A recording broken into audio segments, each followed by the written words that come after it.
bacteriana como micótica, ¿sí? E increíblemente los agentes etiológicos son alrededor de 250 que pueden afectar, ¿sí? Cuando la etiología es bacteriana, se llama micetoma actinomicótico o actinomicosis. Y cuando es de etiología micótica, se llama micetoma eumicótico o eumicetoma, ¿sí? Una forma de nombrar esta micosis es pie de madura, se van a dar cuenta ahorita porque le llaman pie de madura. Esta, de las tres, es la más inflamatoria, la menos crónica, la supurativa, pero involucra todo: tejido, piel, tejido celular subcutáneo, fascia, músculo y hueso. Este tipo de compromiso hace que sea total y absolutamente incapacitante. ¿Cuáles son las características de un micetoma? Primero, aumento de volumen, lo que produce a la larga la deformación de la región que afecta. Luego, con la deformación, las lesiones de aspecto nodular se fistulizan y van a drenar un exudado filante, que es como la característica, los gránulos. Entonces, hay tres características que hacen que el micetoma sea micetoma, así sea de origen bacteriano o de origen micótico, y es tumefacción, gránulos, senos de drenaje y gránulos de azufre. Cuando uno ve eso es un micetoma. Ahora, es tan lentamente progresiva y al comienzo, las primeras semanas es indolora, pero cuando pasa de fascia ya es completamente dolorosa, ¿sí? Y otra cosa, que produce destrucción profunda, lo que no hace la esporo ni siquiera la croma. Entonces, ¿cuál es la vía de infección? Como las dos anteriores, es trauma directo. Y esta, sí, realmente el paciente de las tres, el paciente casi nunca reconoce el trauma directo. Entonces, con el trauma hay inoculación de las microcondrias o las especies bacterianas que sean, hay una reacción inflamatoria supurativa, formación de un granuloma asociado a necrosis, los senos de drenaje y la invasión directa de tejidos internos, ¿sí? Se extiende de manera paulatina por continuidad y hay diseminación linfática local. Quiero que entiendan una cosa: si bien es cierto, el micetoma tampoco produce una enfermedad diseminada, ¿sí? Como vamos a ver en la próxima semana de enfermedades diseminadas, literalmente a donde llega destruye, y eso es permanente, ¿sí? Ahora bien, el agente etiológico, tanto sea bacteria como sea hongo, tiene la capacidad de encaucharse y enrollarse en masas compactas, y es lo que uno ve, y es lo que uno llama gránulos. Les dicen gránulos de azufre por el color, pero el gránulo de azufre en general tiene que ver con una etiología micótica, ¿sí? Y entonces uno dice, esclerosis o gránulo de azufre es un micetoma y gránulo convencional es un actinomicetoma. Entonces miren cómo es, lo que yo les decía, hay una tirada que hace que uno diagnostique porque creo. Estos son los que la incapacidad funcional es tal que lo único que queda cuando atrofian el hueso es amputación. Acá van a ver los casos. Y entonces uno sabe, tumefacción, senos de drenaje y gránulos de azufre, eso es un micetoma hasta que uno pruebe lo contrario. En general, involucra miembro inferior. Casi todos los micetomas que uno ha visto es miembro inferior, recientes años. Pero puede presentarse en manos, brazos, cabeza, muslo, donde ellos, ¿sí? Sin embargo, no hacen diseminación hematómica. ¿Cuáles son los factores de riesgo para que se presente el micetoma? Pues todo lo que involucra el trauma, trabajo con plantas, con agua, con tierra, ¿sí? Es muy propia de personas de recursos económicos limitados, ¿sí? O trabajadores rurales que no tienen ninguna protección, por ejemplo, que trabajan en astilleros, ¿sí?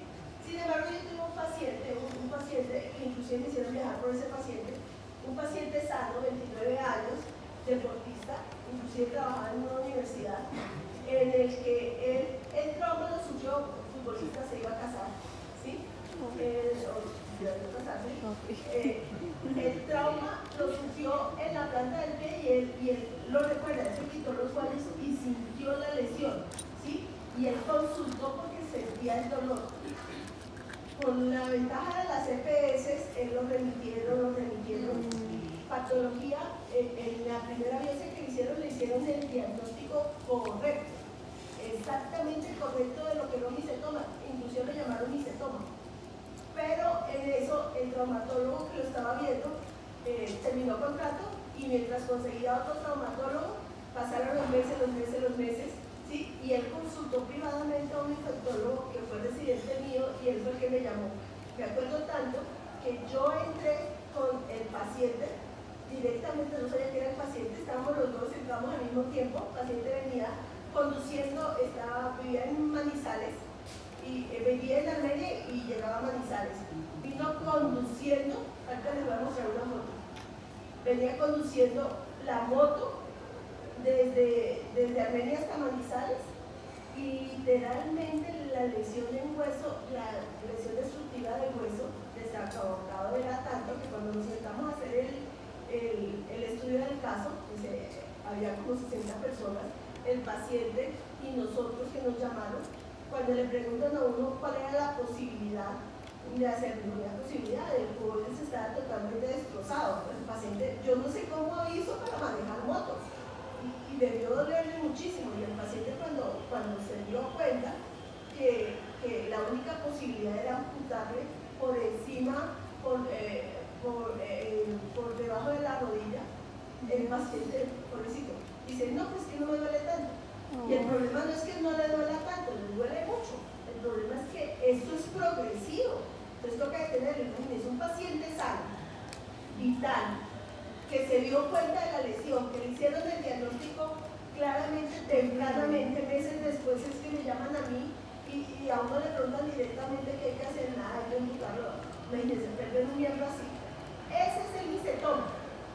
Ahora bien, es muy de zonas tropicales, ¿sí? La fuente de infección es el medio ambiente personal. Recuerda, hay 200 agentes, 250 agentes etiológicos, en realidad cualquier hongo puede producir un micetoma, increíblemente, ¿sí? La relación hombre-mujer es 5:1. Uno dice, es cierto, si la cromoplastomicosis, la esporo del micetoma se descubre a tiempo, es tratable. Lo más que uno hace es realidad. El paciente cuando consultó la primera vez que vio la lesión y le hicieron eso, tal vez hubiera perdido el cuarto y quinto dedo, pero hubiera mantenido todo el soporte plantar, ¿sí?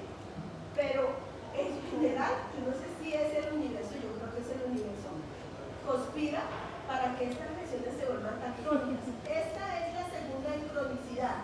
Después, primero la cromo, luego el micetoma y la que menos es crónica es la espora. Ahora bien, pues, micetoma es endémico en 2 partes del mundo, increíblemente, México y la India. Y ahorita van a ver las lesiones. Son lesiones que cuando uno ve, México, hay verdaderos especialistas en micetoma. Aquí hay micetoma, ¿sí? Pero inclusive cuando uno ve el manejo del paciente ya lo han manejado por meses y ya hay casi nada que hacer. Entonces, el espectro clínico increíblemente solo es uno, ¿sí? Todos los agentes causales literalmente se comportan iguales. ¿Qué hacen? Luego del trauma hay tumefacción de la dermis y compromiso de tejido celular subcutáneo, ¿sí? El borde es muy definido, el paciente lo reconoce. Luego hay crecimiento por continuidad e invasión a planos profundos con compromiso de tejido conectivo, ligamentos y huesos, y hay fistulación.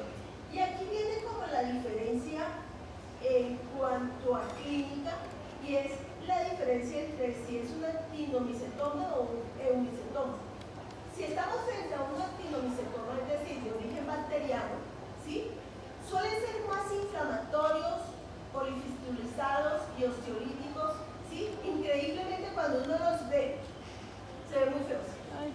Esto no hay otra expresión. Pero increíblemente tienen mejor pronóstico. Se trata mucho mejor, ¿sí? Increíblemente, claramente ahí ya tiene compromiso por lo menos de hueso, ¿sí? ¿Sí? Pero el grillado se puede quitar. Cuando son eubicetomas, tienden a ser más leñosos, más fibrosos, menos cistulosos, ¿sí?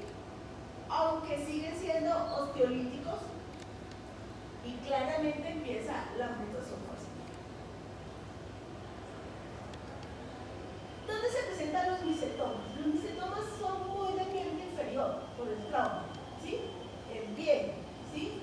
Inclusive en la articulación tibiotarsiana. Pero tal vez por exposición, ocupación, se ha visto en la espalda y nuca, por ejemplo, los delineadores que cargan aquí su material, es muy común en ellos. Manos, brazos, rostros, es menos común, pero se presenta. Claramente ahí la invasión a plano profundo se demora más, entonces claramente uno lo puede manejar diferente, ¿sí? Entonces, miren esto. Por ejemplo, este micetoma, donde hay una notable deformidad, compromiso del miembro, ¿sí? Y estas son las fístulas, pero cuando uno ve algo así, uno piensa que es un tumor de tejido blando, y es bueno pensar eso, ¿no? Y a la biopsia es que uno se da cuenta, ¿sí? Cuando uno hace una resonancia nuclear magnética, la resonancia nuclear magnética sirve, entre otras cosas, es un procedimiento invasivo que sirve para ver la anatomía y funcionalidad de los órganos profundos. Literalmente tienen potencializadores que se llaman T1, T2, T1 puede ser organorinio, T2 puede ser T2-FLE, pero básicamente las potencialidades son hiperintenso, isointenso e hipointenso. Esto viene siendo hiperintenso. Lo gris, que tiende a ser grasa, viene siendo isointenso, ¿sí? E hipointenso viene siendo los tonos oscuros. ¿Para qué sirve una resonancia T1? La resonancia T1 en general se utiliza para ver la anatomía normal de lo que uno está viendo, ¿sí? Si uno hace un contraste con gadolinium, sirve para ver si hay masas, inflamación o tumoración e inclusive abscesos. Entonces, esta es una T1. Entonces recuerden, la T1 lo que prende e ilumina es la grasa, ¿sí? Y lo que apaga es el agua. Entonces, miren aquí. Entonces, ese mismo pie, del mismo paciente, perdón, y la masa tumoral compuesta por este aspecto filante, recuerden. Y aquí lo que vemos es erosión y destrucción, todo esto es edema, de todo el segmento osteoarticular. Si ven que todo esto significa que perdió, se está atacando, que perdió literalmente todo el hueso, el cuboide lo perdió, y el extremo de la tibia y el peroneo que están enclavados están intactos. Pero si ven que no tiene firmeza, ahí ya no hay nada que hacer. Miren en este caso, en este paciente, esta es una evolución de casi 15 años. Inicialmente este paciente obrero de la construcción sano, ¿sí? Acudió porque literalmente la pierna le dolía con un aumento de volumen, ¿sí? Que llevaba más de 10 años de evolución, inclusive miren aquí las fístulas, tumefacción y fístulas, ¿sí? Eso es suficiente para decir micetoma. Le hacen una radiografía y si se dan cuenta aquí es radiolúcido o radiopaco, ¿sí? Entonces vamos a ver lo radiolúcido en lo oscuro y en este caso va a ser lo malo. Entonces miren acá, aunque esto está intacto, miren acá en las cabezas ya está radiolúcido, hay un compromiso, tal vez no lo miraron, no lo hicieron, es una imagen de rayos X, ¿sí? 10 años después le toman una placa y miren, todas estas figuras de radiolúcidas ya es compromiso. Y miren el cuboides, aquí estaba intacto, y miren acá, esta es la lesión de sacabocado, ¿sí? No tiene apoyo plantar. Miren cómo se ve la resonancia nuclear magnética. Recuerden, la T1 es para ver grasa y para ver anatomía funcional. Entonces miren acá. Ven todas estas lesiones isointensas. Estas son lesiones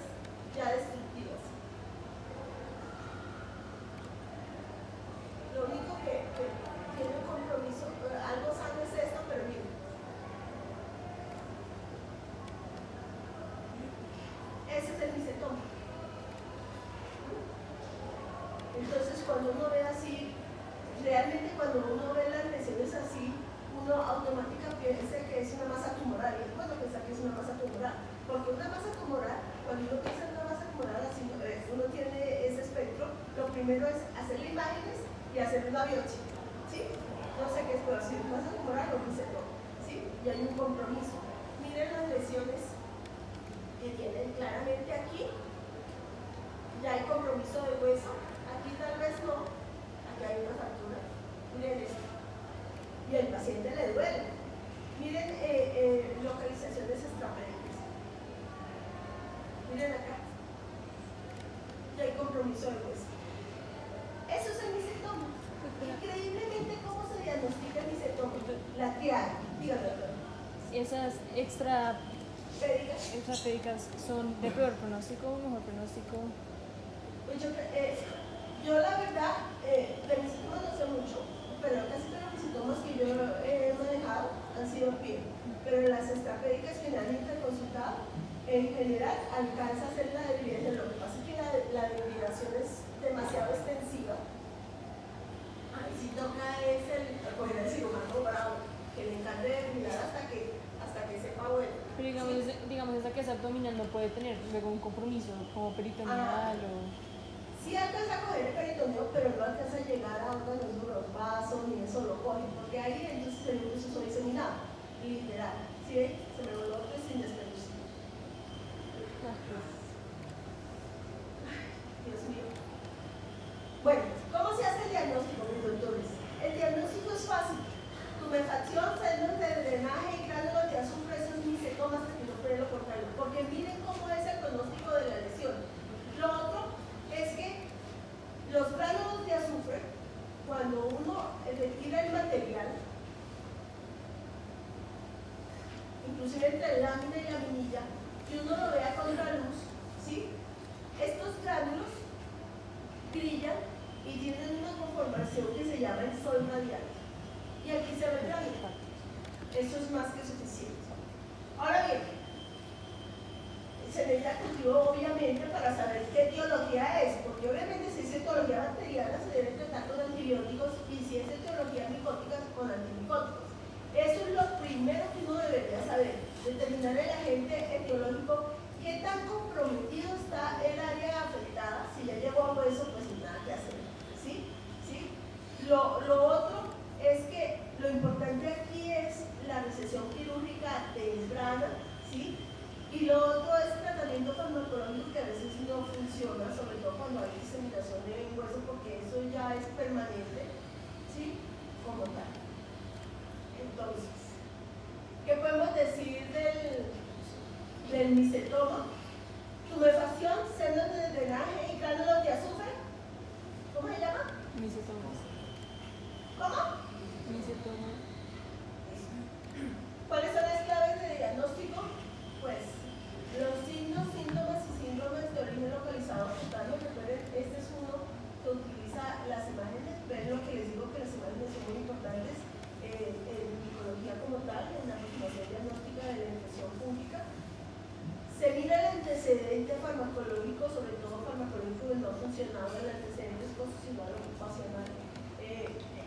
El área endémica sí, pero recuerden que estamos frente a 250 bichos que pueden ser los responsables, ¿sí? Aquí lo importante es mirar qué bicho es, ¿sí? Y si uno no descubre el bicho y uno tiene un misentoma, pues uno le da tratamiento antibiótico y antimicótico al mismo tiempo, porque lo principal es salvar la parte afectada. ¿Listo? Descansen.